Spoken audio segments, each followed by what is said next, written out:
so expensive. Let's DIY and find an alternate way to make it. Okay, I have here a new just arrived phone casing, and also the mounting for my handlebar. Okay, so this is my handlebar mounting. I bought it online. They have multiple bracket for Garmin, for Brighton, and also you can have a GoPro mounting down here.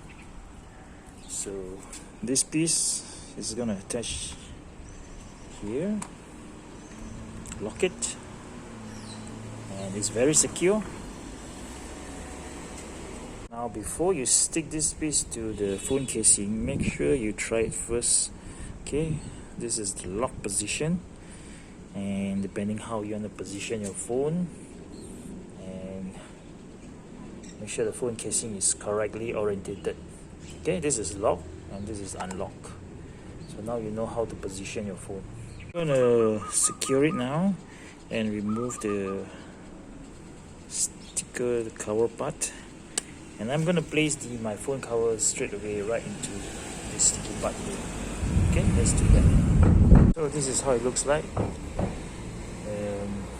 Not really center, but it's okay lah. So you can remove it and attach it. Okay, we're gonna give it a try then.